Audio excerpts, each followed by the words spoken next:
Avec la croissance du marché du jeu vidéo, il peut être difficile de déterminer la meilleure plateforme pour vous et pour votre prochaine expérience de jeu. Jusqu'à maintenant, il n'y avait que deux options qui se tenaient en équilibre sur ce marché. D'un côté, les consoles, qu'elles soient portables ou de salon, et de l'autre, les PC de jeux traditionnels qui sont présents depuis des années. Mais il y a peu, un acteur majeur du jeu vidéo sur PC est venu se placer entre ces deux marchés pour proposer une console portable qui peut également faire office de console de salon, mais également d'ordinateur. Je parle bien entendu de Valve qui ont sorti la Steam Deck. Aujourd'hui, on va donc parler de cette fameuse console portable et allons explorer ses performances, ses compatibilités, son ergonomie, sa facilité d'utilisation, évidemment son coût. Et oui, je dis console parce que, en effet, derrière ses allures de Switch XXL, la Steam Deck est un PC. YourCDKey, c'est un site qui vend majoritairement des clés de jeu, on peut également y retrouver des clés software, et nous ici, ce qui nous intéresse en particulier, ce sont les clés Windows 10. Elles sont beaucoup moins chères que chez la plupart des vendeurs de clés et intégrateurs PC, ce sont de vraies clés legit, hein. Ce ne sont pas des cracks, ce ne sont pas des trucs volés ou quoi. Donc déjà que le prix est assez bas, si en plus de ça, vous rentrez le code DDVIP dans la petite barre ici, vous allez bénéficier d'une réduction de 25%. Une fois que votre clé est achetée, vous n'avez qu'à aller dans le User Center directement sur le site, vous n'allez pas la recevoir par mail. Vous chopez votre clé, c'est vraiment très simple. Ensuite, pour l'activer, c'est très simple. Vous allez dans le menu démarrer, vous tapez activation. Ici, j'ai modifié ma carte mère il n'y a pas très longtemps, donc je n'ai plus Windows d'activer. On va dans modifier clé produit, on entre la clé avec un petit copier-coller. Parfois, ça prend 5 secondes, parfois, ça prend 10 ans, hein, on sait pas trop. Et du coup, voilà, maintenant, Windows est activé. Je le rappelle, si vous avez le moindre petit souci, le petit live chat qui se trouve en bas à droite du site, vous leur exposez votre problème et ils le résoudront rapidement. Bref, merci à YourCDKey d'avoir sponsorisé cette vidéo et maintenant on retourne au sujet principal.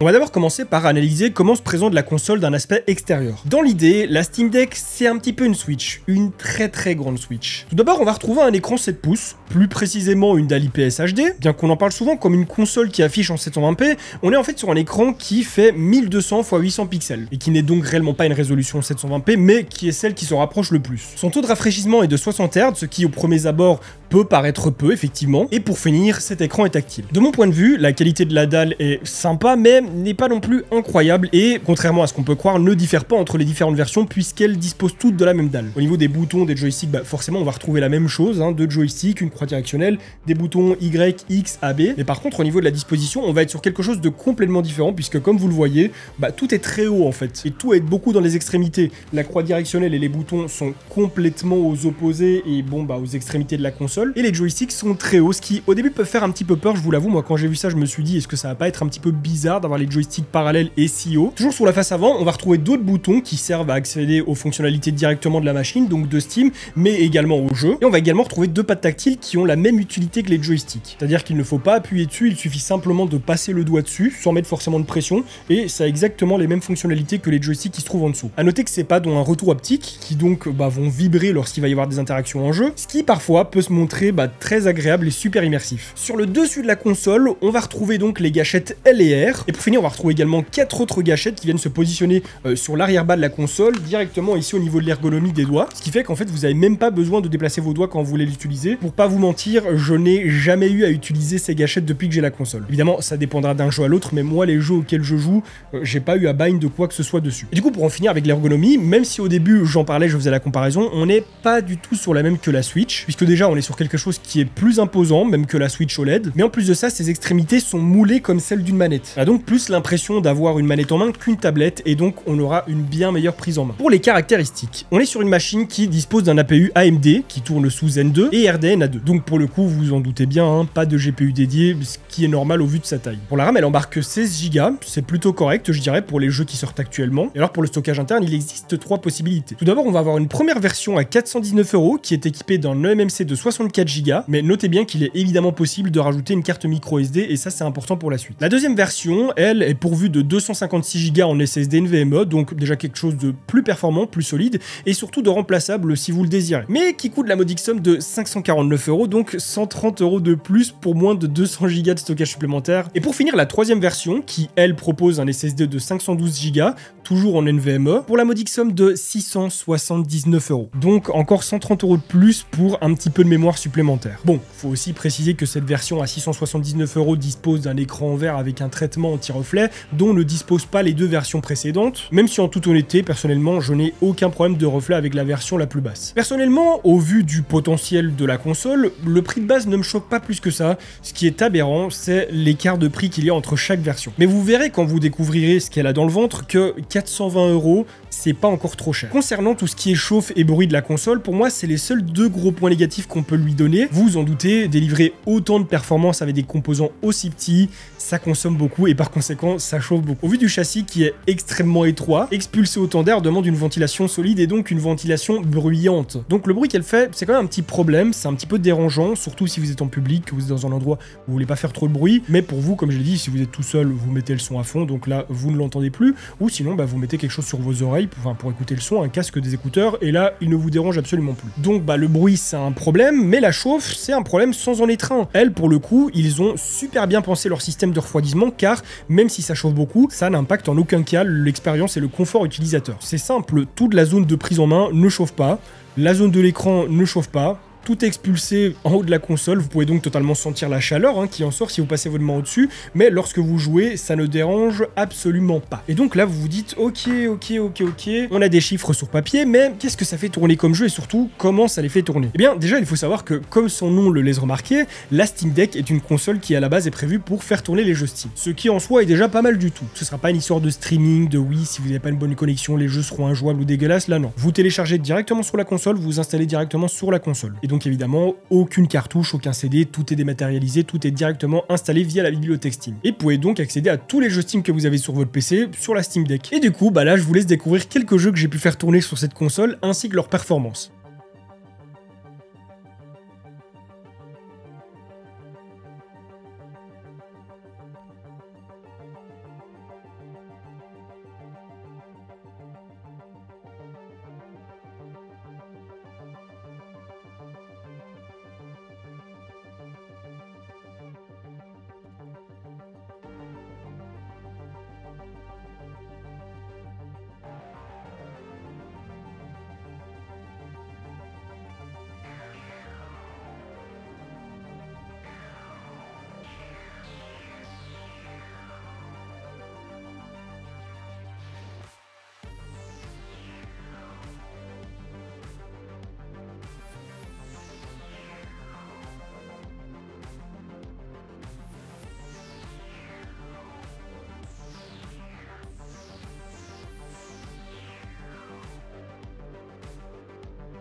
Au niveau de l'interface, dès lors qu'on va allumer la console pour la première fois, on va évidemment devoir passer par une petite série de paramètres à entrer avant de pouvoir lancer nos premiers jeux. Je vous rassure évidemment, c'est vraiment pas compliqué, c'est un petit peu comme lancer une console pour la première fois et rentrer les premiers paramètres, les profils, tout ça, c'est rapide. Une fois cette étape passée, on a directement accès à l'interface Steam proposée par la console, qui est assez basique et très simple d'utilisation. On va tout d'abord avoir accès à l'intégralité de notre bibliothèque Steam, donc sans tri, mais également à une catégorie qui va prendre les jeux déjà que vous disposez sur votre bibliothèque, mais ne vous recommander que ceux qui sont optimisés pour la Steam Deck. Des jeux qui vont bien tourner dessus, quoi. Vous savez également qu'il y a des jeux qui ne sont pas recommandés pour la console, donc même si vous les avez déjà achetés, voilà, vous pouvez jouer sur votre PC ou quoi, mais sur la Steam Deck, ils seront pas forcément très bien jouables. J'entends par là des problèmes de performance, probablement de chauffe aussi, mais il faut savoir qu'il y a également d'autres jeux qui seront carrément impossibles à installer directement sur cette interface-là. On a évidemment accès directement à la boutique Steam sur la console, très pratique pour pouvoir acheter nos jeux. En même temps, ça aurait été bidon de pas l'intégrer étant donné que toutes les consoles actuelles proposent ça. Les menus, accessibilité et paramètres sont vraiment très faciles à prendre en main et à moduler. Le bouton qui se trouve en bas à droite de la console nous donne accès à des réglages rapides comme par exemple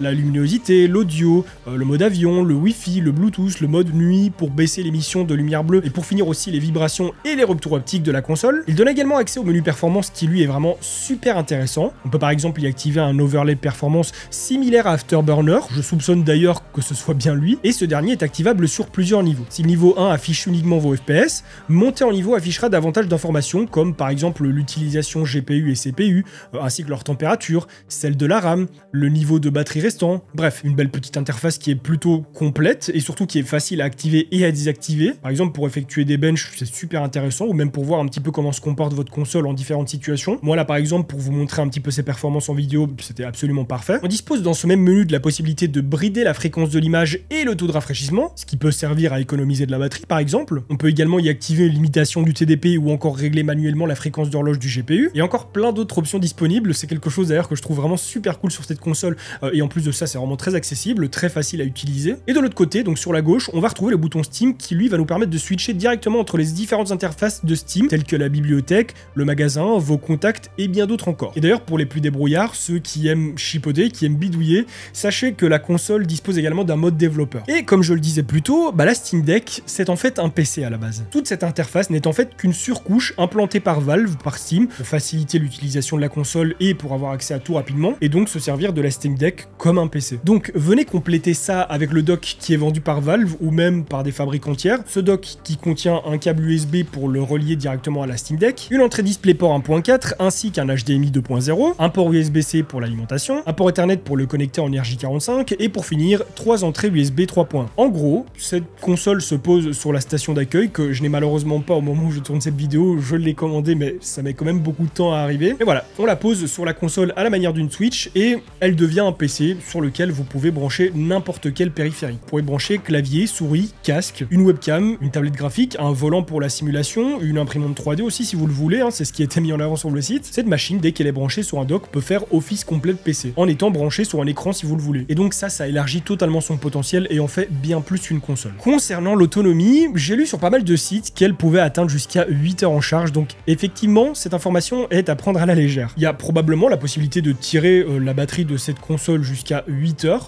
d'autonomie en une seule charge, mais pour ça, je pense qu'il va falloir faire quelques concessions, c'est-à-dire baisser la luminosité de l'écran, ne pas jouer avec le Wi-Fi, ne pas jouer avec le Bluetooth, brider le nombre de FPS et le taux de rafraîchissement de l'écran, jouer à certains jeux qui sont pas trop gourmands, bref, vous voyez où est-ce que je veux en venir. De mon côté, sans chipoter à tout ça, ma batterie dure en moyenne entre 2 et 4 heures en fonction du jeu auquel je vais jouer, sachant que les plus gros AAA, eux, ils la vident en moins de 2 heures. Donc au final, je pense qu'il faut pas trop se fier à la batterie sur une console comme celle-ci. Pour un trajet en train ou un trajet en avion pas trop long, 1 heure, 2 heures, c'est l'idéal. Mais si vous décidez de faire Paris-Tokyo avec cette console sans une prise dans l'avion, vous êtes fichu. C'est clairement pas avec ça que vous allez tenir entre 12 et 14 heures de vol. Le chargeur prend cependant très peu de place et elle se recharge assez rapidement, donc même si l'autonomie n'est pas folle, en termes de transportabilité, c'est vraiment top dès lors que vous avez une prise à disposition. Bref, ma conclusion sur cette console. On nous vend un produit portable qui est totalement dédié à la bibliothèque Steam. La plupart des jeux tournent très bien, ils sont adaptés, il y a même des jeux qui proposent les performances qui sont intitulés Steam Deck, et puis malheureusement, on a les jeux de la bibliothèque Steam qui tournent moins bien, voire pas du tout. Les jeux devront majoritairement tourner en faible ou en moyen pour atteindre les 60 FPS, sauf certains qui sont vraiment ultra bien optimisés et qui tournent en qualité max, notamment Final Fantasy VII Remake qui tournait hyper bien en ultra, j'ai été hyper surpris. Le tout sur un écran 720p limité à du 60 Hz, c'est sûr que c'est pas énorme, mais avec un écran 1080p et une fréquence plus élevée, comme du 144 Hz, la batterie elle aurait pas tenu 30 minutes même sur Tetris. Et puis elle aurait coûté vachement plus cher aussi. Et franchement, pour un écran de cette taille et pour jouer à des jeux qui sont adaptés à cette taille d'écran, je pense qu'il n'y avait pas besoin de beaucoup plus. Mais on n'est clairement pas sur une console de performeur, elle n'est pas faite pour l'e-sport. On peut totalement installer des launchers comme Epic Games ou autres pour faire tourner des jeux non Steam. Je vous avoue que moi j'ai pas essayé parce que ça m'intéresse pas, mais je ne doute pas que ça fonctionne, même si ça doit pas être très optimisé et un petit peu fastidieux. Comme je l'ai dit plusieurs fois, la mise en main est très bonne. Au départ, c'est un petit peu surprenant, mais on s'y fait très vite. Genre personnellement, je préfère vachement plus jouer avec un énorme truc comme ça qu'un truc minuscule comme ça, voilà, bon, ça n'a aucun intérêt. Et alors, concernant le prix, pour moi, j'avoue que c'est un oui, mais seulement pour la version la moins chère. Pour 420 €, vous aurez aucun PC qui fera tourner les jeux qu'elle fait tourner, même en 720p et en basse qualité. Vous aurez pas non plus tout l'écosystème qui est autour, donc clavier, souris, casque, écran. Il n'y a aucun monde où on peut trouver un setup PC au même prix et équivalent en termes de performance, et ce, même en occasion. Là, pour 420 €, vous avez absolument tout le setup, il n'y a rien besoin de rajouter, si ce n'est peut-être un casque ou des écouteurs. Mais si vous jouez tranquillement chez vous, les haut-parleurs font très bien le taf et la qualité du son est très bonne, très explosive. Mais voilà, un setup PC complet qui a des performances pareilles, ça n'existe pas, et même pour 100 € de plus. Évidemment, avec la version la moins chère, comme j'ai dit, il faudra se procurer une petite carte SD. Moi, j'ai mis du 512 Go, ça fait parfaitement l'affaire. Ça coûte pas grand-chose en fonction de la marque que vous allez prendre en plus. Mais en fait, 420 €, ça aurait été très bien pour la même console avec le SSD NVMe de 512 Go. Parce que pour la version la moins chère, on est sur 420 €. La version la plus chère coûte 680 €. On a donc une différence de 260 € entre les deux. Je peux vous dire qu'une vitre anti-reflet et un SSD NVMe, ça coûte pas 260 €. Un SSD NVMe de 512 Go, ça coûte moins de 50 €. Et leur putain de vitre anti-reflet, là, elle leur a coûté 15 centimes à la production. Mais bon, c'est le marketing, c'est comme ça. Et au pire, c'est vrai que sur cette grosse version, vous avez l'incroyable étui exclusif qui est magnifique, hein, parce que c'est pas comme si celui-ci il suffisait pas. Hein. Donc clairement, je vois pas ce qui justifie une différence de 260 € entre les deux, si ce n'est du putain de marketing. C'est complètement con, mais voilà, dans le monde dans lequel on vit, si vous n'êtes pas content, c'est tant pis pour vous. Bref. Ergonomique, fonctionnelle, bien plus performance et complète qu'une Switch alors qu'elles sont pratiquement au même prix. Mais bon, ça c'est pas un argument qui justifie un prix. Je dirais que la Steam Deck est clairement la meilleure console portable si vous êtes un adepte du catalogue Steam et que la prendre pour y jouer continuellement chez soi n'a pas vraiment d'intérêt, même si au final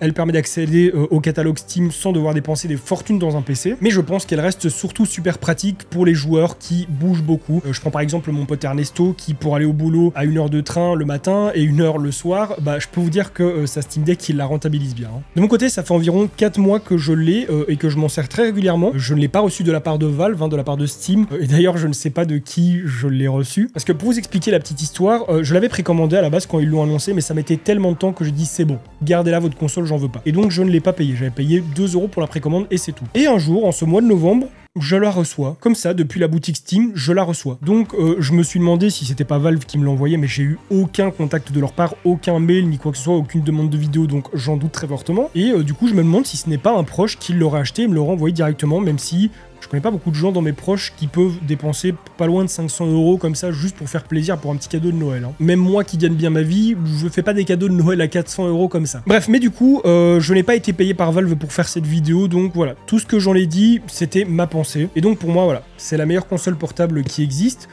Qui n'est pas parfaite, hein, elle a des défauts. On pourrait retrouver notamment le fait que bon bah c'est full plastoc et c'est vrai que quand on l'a en main pour la première fois, ça fait un petit peu cheap, mais encore une fois, elle a l'air moins cheap que la Switch, pardon, j'allais dire la Wii U. C'est vrai que la Wii U, elle faisait très cheap aussi, hein, même à côté de ça. Et puis ce problème de bruit et de ventilation, au-delà de ça, pour le reste, elle fait exactement ce qu'on lui demande, c'est-à-dire faire tourner des jeux. Et ça, c'est très cool. Je sais pas si parmi vous, il y en a qui ont la Steam Deck, hein, n'hésitez pas à nous faire un retour dans les commentaires, comme ça, les gens pourront aussi avoir votre avis, pas juste le mien. Si vous n'en possédez pas, n'hésitez pas à poser vos questions, à dire aussi ce que vous en pensez. Je le dis toujours, mais l'espace commentaire est ouvert pour ça. Si la vidéo vous a plu, je vous invite à la liker et à la partager pour me soutenir, à vous abonner à ma chaîne YouTube sans oublier de cliquer sur la petite cloche pour recevoir des notifications lorsque je vais sortir de nouvelles vidéos, à me rejoindre sur Twitch, Instagram, TikTok et à regarder d'autres de mes vidéos qui s'affichent actuellement à l'écran. Et sur ce, on se retrouve très bientôt pour une nouvelle vidéo. En attendant, portez-vous bien.